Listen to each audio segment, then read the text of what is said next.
Est-ce qu'il n'y a pas eu un peu de laxisme dans la surveillance de ce genre de personnages qui sont de dangereux terroristes potentiels? Justement, écoute Yann qui est militaire, qui travaille dans certaines filières en tant que militaire. Bonjour Yann. Bonjour. Et alors, on se pose la question de savoir si il existe beaucoup de profils comme celui de Mohamed Merah, Yann, alors.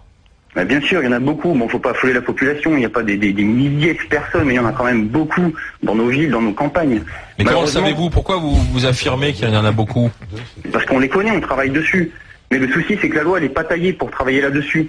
Ce qui fait que bien souvent, on va dans des endroits par des moyens détournés. Je veux dire, c'est pas très légal de la manière dont on y va.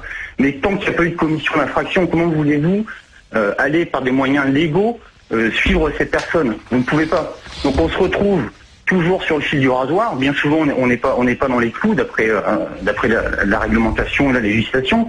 Et une fois qu'on se retrouve confirmé dans nos craintes, qu'on connaît ces personnes, on ne peut pas viser l'autorité judiciaire parce que nous-mêmes, on n'est pas clair vis-à-vis de la loi sur le recueil de ce renseignement, si vous voulez.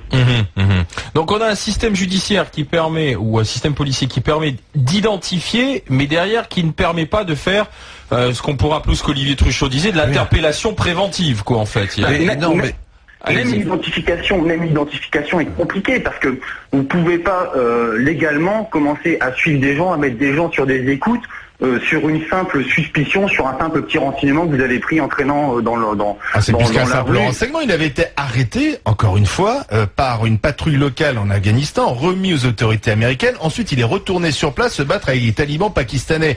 Quelqu'un qui se bat avec des talibans pakistanais, c'est quelqu'un qui se bat contre la France. Je vous rappelle qu'on est sur place avec les forces de l'OTAN, en guerre justement contre ces gens-là. Donc c'est un ennemi de la France. Alors un ennemi intérieur, visiblement, c'est très compliqué à cerner. Attendez. Alors là, je vais dépasser le cadre de cet individu-là. Là, effectivement, on a eu quelqu'un qui s'est battu. Mais des gens qui vont là-bas, qui ne sont pas connus, qui ne se battent pas forcément, il y en a eu 12. Qui sont embrigadés dans des camps. Mais 12, vous sortez le chiffre. Le chiffre a été donné hier par un spécialiste qui visiblement avait des chiffres très sûrs sur le nombre de Français qui s'étaient engagés, qui étaient partis là-bas pour des entraînements.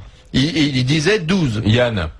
Oui, alors 12 connus, mais et tous ceux qui ne sont pas connus. Mais moi, quand même, pour y aller, il faut faire un visa. On n'y va pas à pied. Vous pouvez aller en Afghanistan tout à fait légalement, avoir des visas tout à fait légalement, et c'est très facile, une fois sur place, de rencontrer des gens qui vont vous former, qui vont vous expliquer comment faire le djihad.